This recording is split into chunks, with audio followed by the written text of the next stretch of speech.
Hello again, folks. It's Jim Kiefer here again. Still out in the woods in my little cabin, and we actually have some sun today, so I'm getting a little solar since I don't have electricity coming in from the main line. So that's a good thing.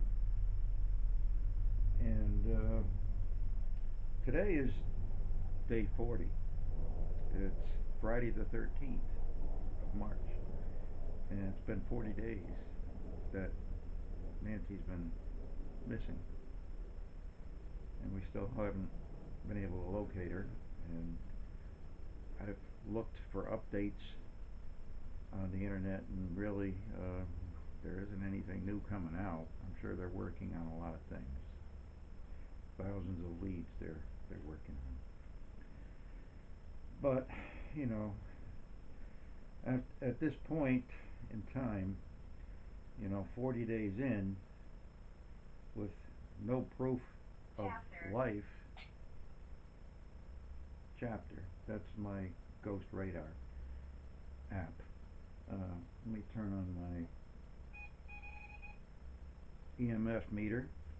Sometimes it goes off and lets me know at the same time I get an answer.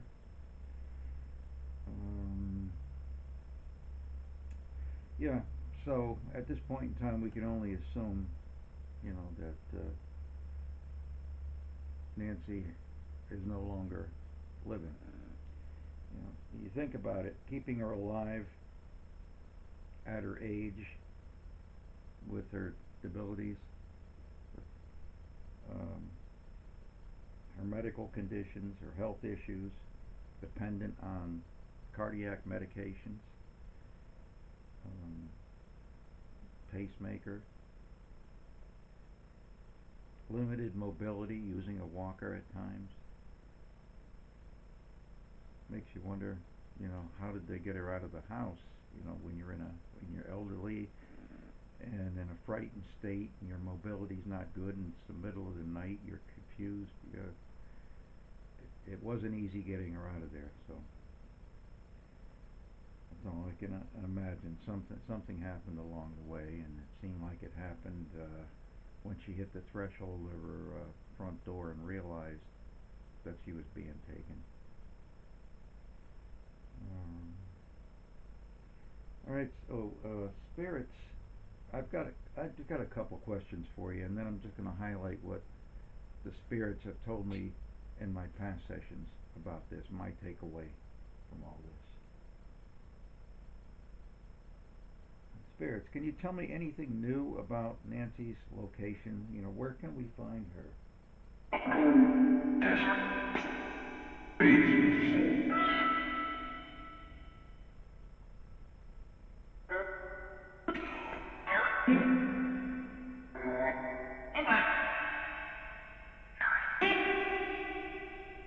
Spirits, where can we find Nancy?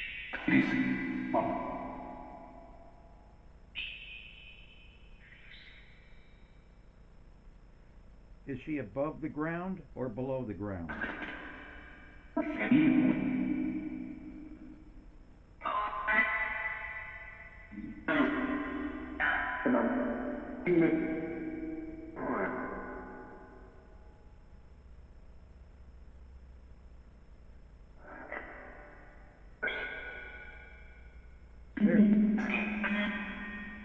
The person who took Nancy.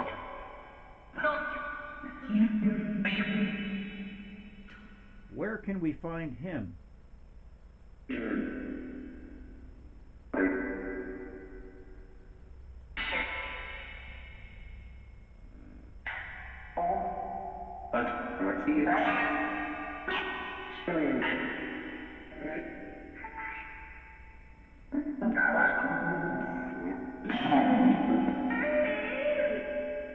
You're doing a lot of talking there. Settle down. Settle down. Thank you. So where is the guy that took Nancy? Where's he located? Where does he live?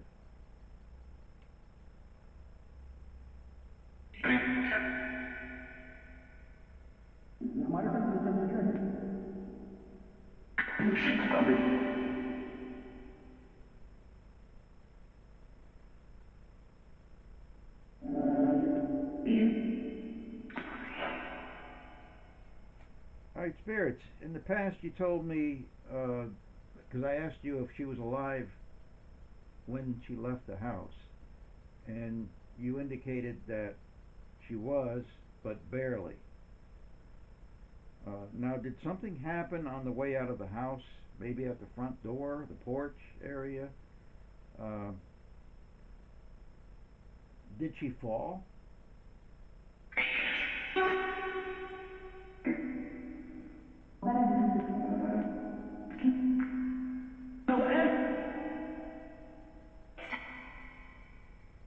So, did Nancy fall on the way out of her front door?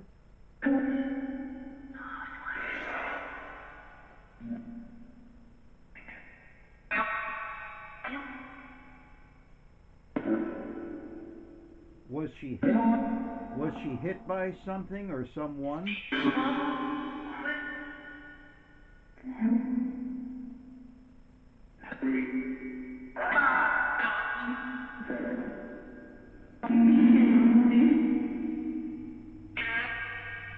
Spirits, was she resisting the person, trying not to go with him?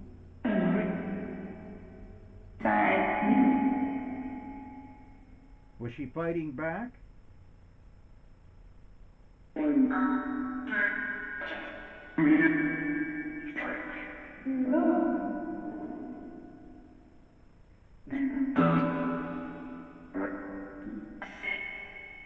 Spirits, the person who took Nancy, has he done this before?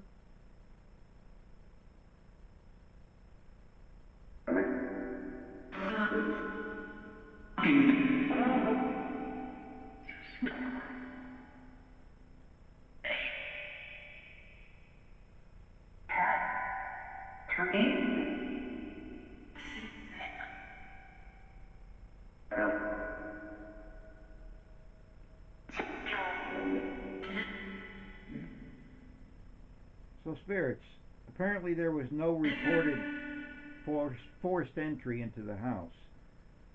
Was there a forced entry at some point?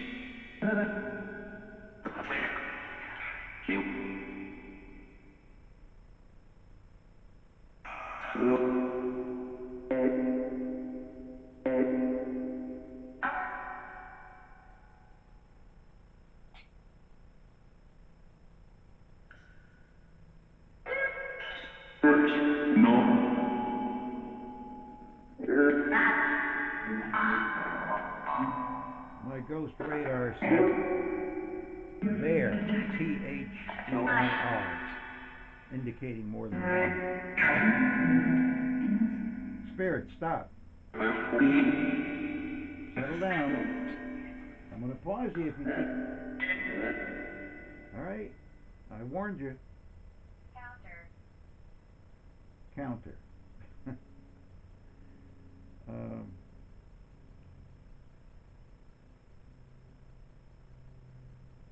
spirits. Um, healer. Spirits. Will we ever find Nancy's body?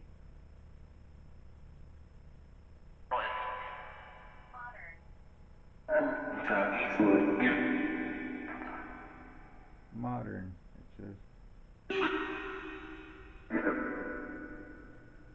Spirits. Will we ever find Nancy's body?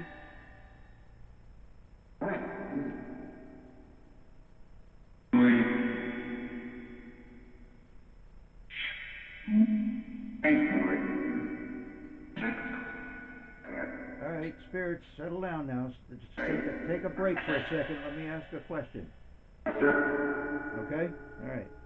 Will law enforcement ever find out who did this and capture the guy?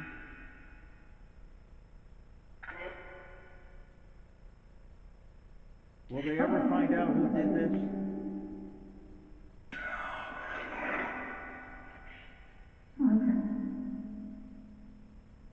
Sounded like he said no, they won't.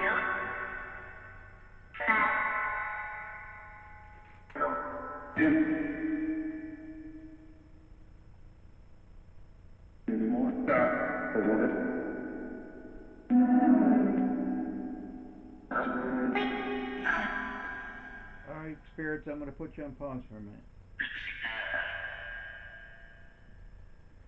All right. My key takeaways from talking to the spirits in the last few days about this, and the only reason I've been doing it is because I saw other people on the internet doing what they can to find out information. So I thought, why not? I'm not a psychic. I'm not a medium. I don't read tarot cards. I just had paranormal experiences in the last couple of years, and once you experience the paranormal, you become a believer. And even though I'm old, it kind of drew me in. I wanted to know more about what I was experiencing around my house, and that's what got me into talking with spirits, and that's what I like to do. And branch. They did mention that before in one of my questions, and I'll get to that.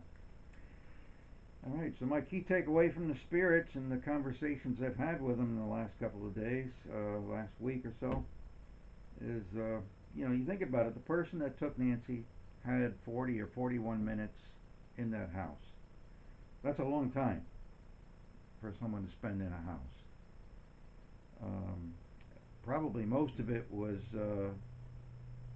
going around disabling the cameras, because apparently he smashed the cameras and took out the hardware, thinking that that was going to prevent law enforcement from getting any information off the cameras if he took that with him.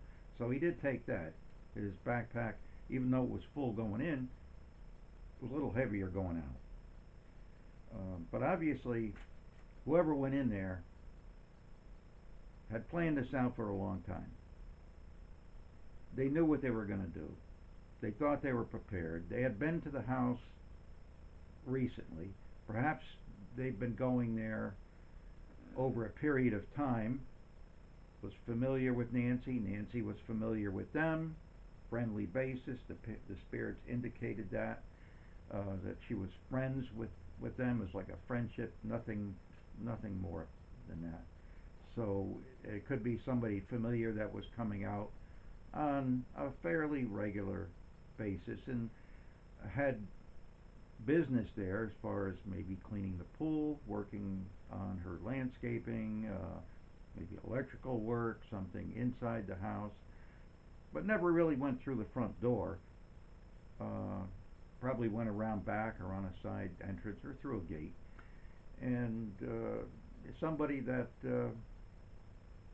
was paid by her to do services, and obviously was familiar with the house, the yard, the entrances, except maybe the front door, because he seemed to have a bit of a problem when he got to the front door. Um, with that camera, anyway.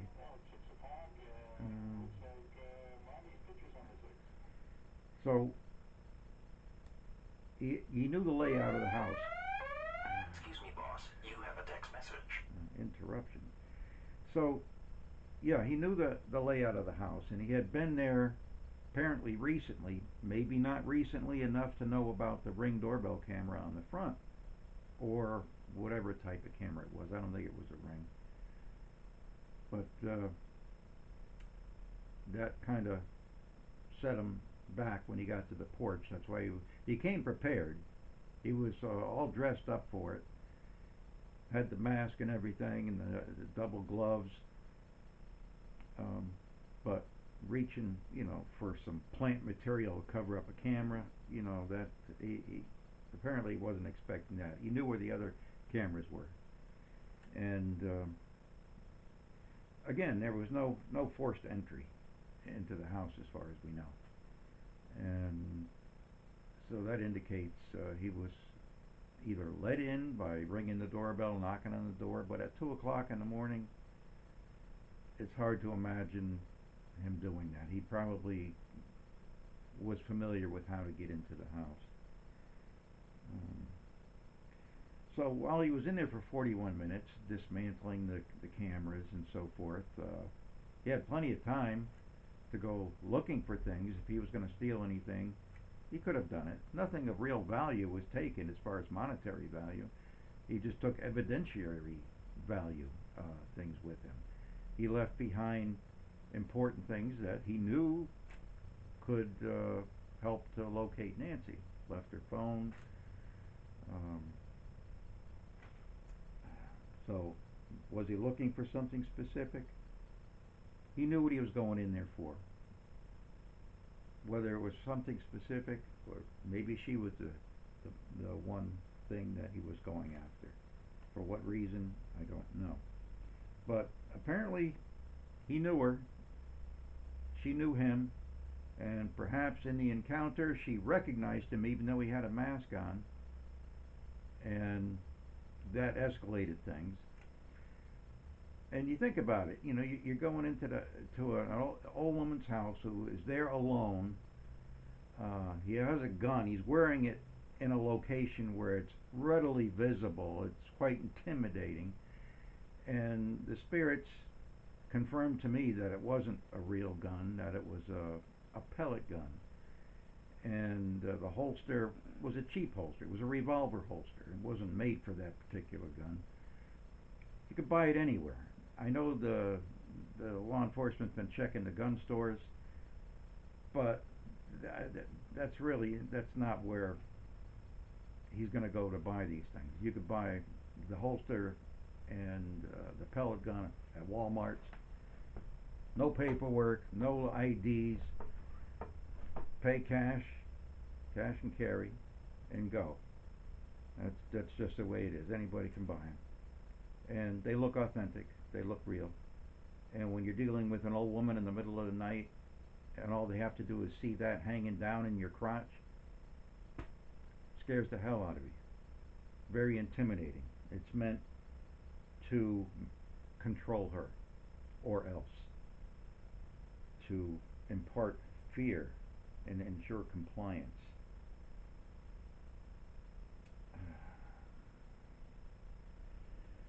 And the spirits had indicated to me too that Tomas was not directly involved. They did not say he did it, but I guess Tomas, according to the spirits, was familiar with the person that uh, did this. Um, so, how much information over time was relayed to this person that took Nancy, I don't know. But the spirits did indicate that there was some involvement, but not a direct involvement. So he could have inadvertently provided this person with information.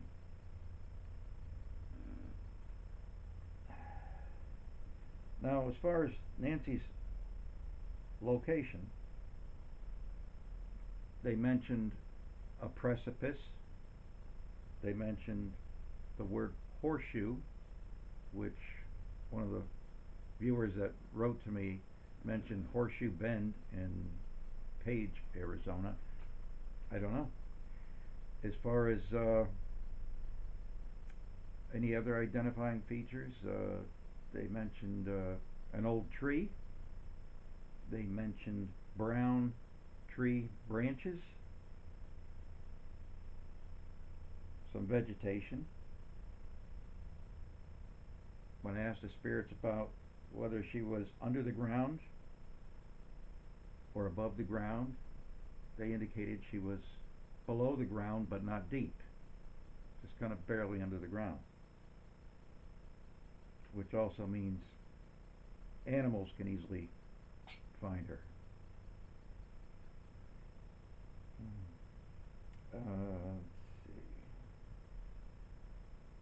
Let's see. The spirits were indicating that the abductor does live in Arizona, not far from Nancy's, and as I said, he's been to the house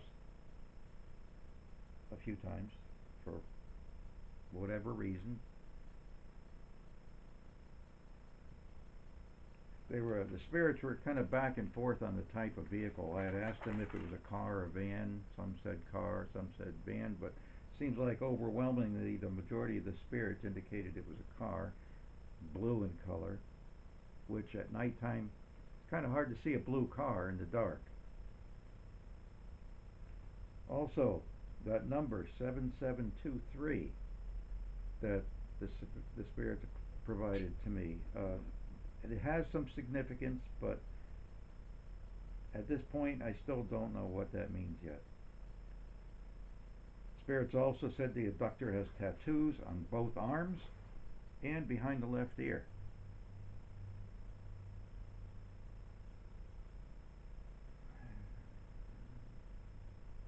I asked the spirits about how old the abductor was.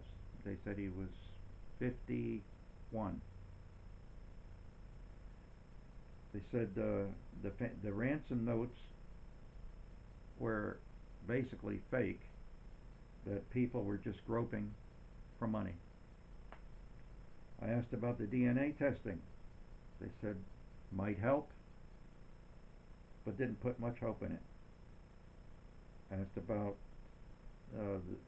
with the gloves, and the spirits indicated that bleach was involved. So even if they were discarded, he destroyed, tried to destroy whatever DNA remnants might be there. I don't know if bleach can do that, but to some extent, I'm sure.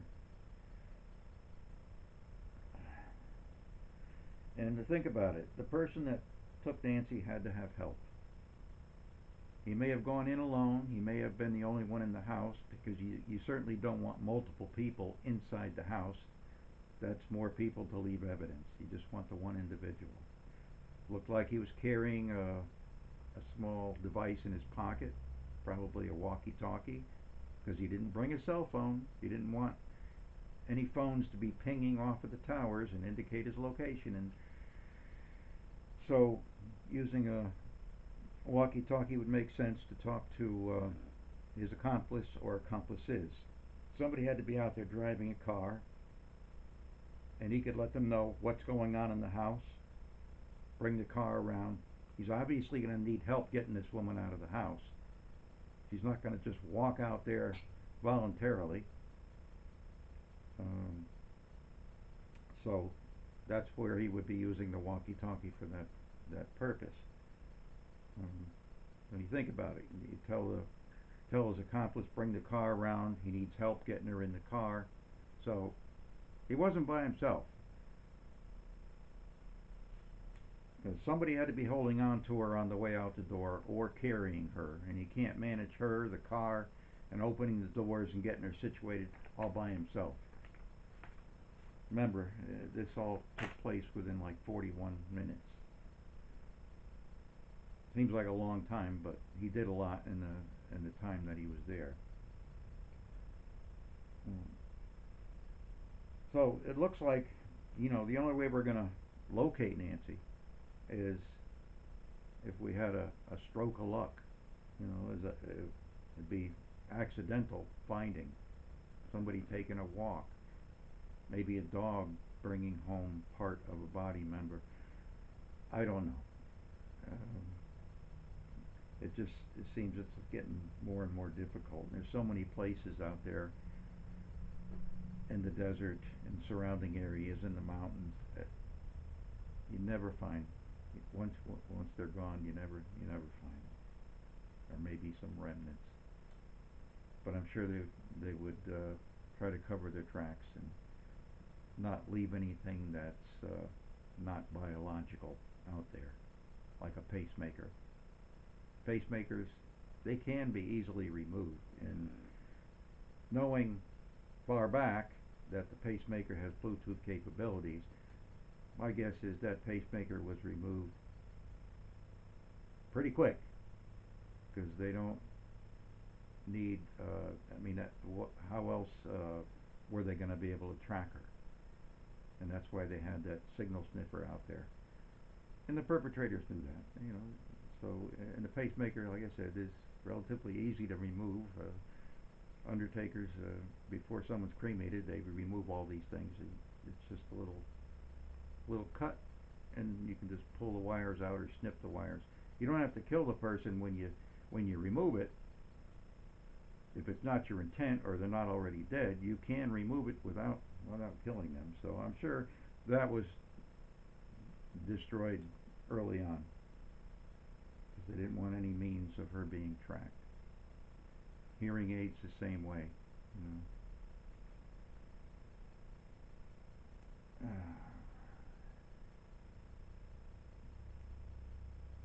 So think about this also.